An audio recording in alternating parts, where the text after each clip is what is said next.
Elhamdülillahi Rabbil alemin ve salatu ve selamu ala seyyidil enbiya vel mursalin ve ala alihi ve sahbihi ecma'in. Muhterem Müslümanlar oğlum, mehrem ayın içine gitmeyetin erlekem 9'unu ona gelip ettik. Cevap Müslümanlar oğlum beni dediler ki şu mehrem ayın hakkında biraz gurrun versen. Ne mi fazilet başında, ne mi sogap ba, ne mi etmeli, ne mi etmeli.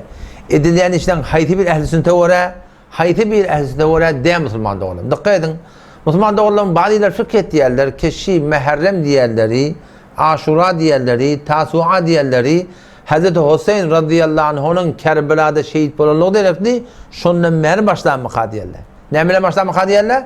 Çünkü Hazreti Hüseyin radıyallahu anh'ı Kerbela'da şehit oluptur, şundan merik mehrem başlanmaka diyorlar. Aşura, Tasu'a şundan mehr başlanmaka diyorlar. Tasu'a deyip yankı mehrem ayın 9'unda diyor. Aşura deyip mehrem ayın 10'unda diyor. Mehrem diyorlar Allah tebarek ve teala ol asman yer yaradanına şundan yılı 10 kayda koyuptur ve şu 10 kaydanına 4 ayda haram edip koyuptur. Hormatlı edip koyuptur diye Müslüman doğan. Sure-i Tevbe'de bir sırahaten geliyor.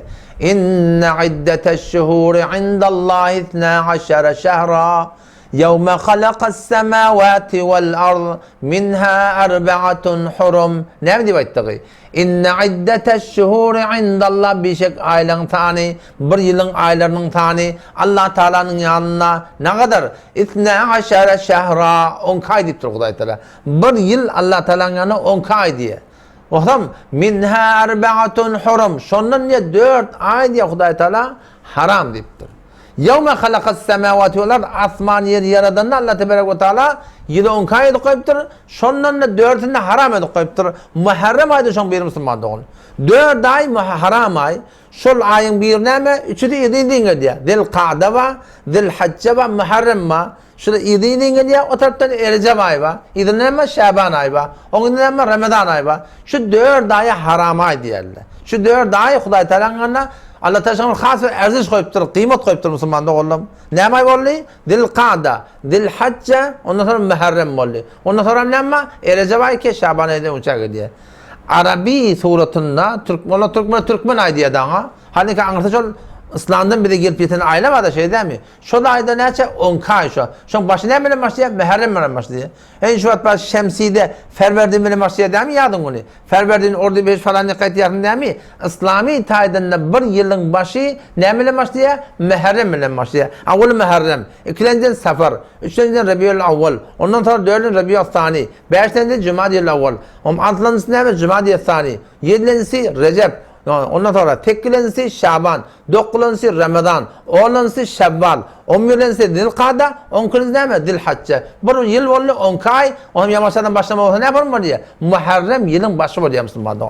Peki ne avvalla bilmediğimiz şey Muharrem diyen gurrunları Hazreti Hüseyin radıyallahu anh şehit olmakla Müslümanlar başlandığında belki Rabbim Allah tebarek ve teala asman yer yaradanına yılı 10 kaya da koyuptur. Şondan 4 ay haram, bir haytay oldu, Muharrem ay var Müslümanlar. O da bir şey doğrultusunda Resulullah sallallahu aleyhi ve sellem vakti ki Medine'ye geliptir. Medine'ye gelenine orta Yahudiler şol Aşura onu Muharrem'in ayın 10'un arada tutuyorlar diye. Peygamber Aleyhisselam'dan sonra da Muni'nin ne deyiptir? Onun Hazreti Musa Aleyhisselam'ın Firavun'a yani tarık bol ya rahim. Musa Aleyhisselam kavmi necat tapıyor. Şol gün Musa Aleyhisselam kavmi necat tapan onu Firavun'a piruz olan onu şol günün hoşuna bir arada tutuyor diye. Peygamber Aleyhisselam dedi ya biz size göre kata yani biz ümmeti Muhammed sallallahu aleyhi ve sellem layıkrak Musa'nın iyide şüphekte dedi diye. Otoşadan Peygamber Aleyhisselam destur veriptir. Ne yapalım? Ki ya 9 ile 10 tutun ya 11 gün manahim arada tutmaklığı var rahim Peygamber Aleyhisselam Mustab turatına destur veriptir Müslümanlar. Mustab derler ne mi? Tutsun sogap yani. Hem sonra şu taydan haydır Müslüman 9 ile 10 arada tutta ya 10 ile 11 arada tutta ne mi? Şimdi Allah tebarek ve teala hatır fazilet koyuptur Müslümanlar oğlum. Yeke bir gün tutmalılardan. Ne mi deyip? Çünkü Yahudilerin mengdeş oluyor. Çünkü şunlar mengdeş olurluğu gerekli. Resulullah sallallahu aleyhi ve sellem şu ne ettir? 9 ile 10 ettir ya 10 ile 11 ettir Müslümanlar. Oğlum şu tayda başvardığımızdan şu ikuni arada tutmaklıkta bir khas bir Müslümanlar oğlum. Faziletler var.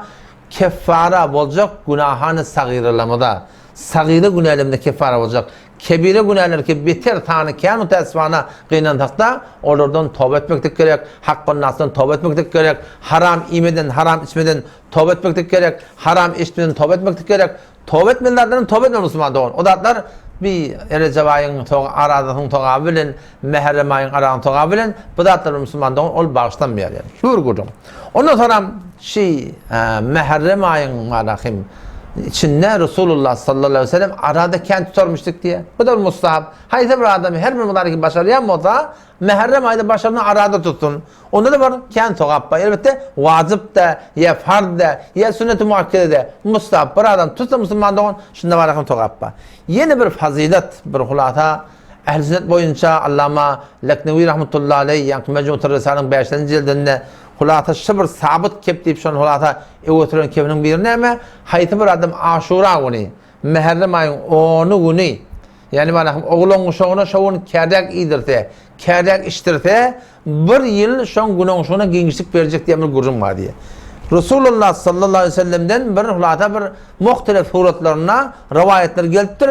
Şunu reddedip olacak ya deyiptir da şunu kabul etsek olacak diyen gurrun ki her bir ademi ki Aşura günü mehrem ayın 10'u günü oğlun şunu iyidirte iştirte Allah tebarek ve teala şun bir yılda ne olacak yani genişlik verecek deyiptir. Ama şu daydan hayti bir adam yani harid edecek bota öyne anlar alacak bota ne kadar gavki şuurla nemetin şunu şeyle bir var ahim güne koyup da Allah tebarek ve teala şeyle bir faziletini inşallah teala bizim yaşayışımda şamil olmakta. O da şu daydan Müslüman da oğlum şun hakkında şu zatları gözümüzün altına almaklamamız gerek.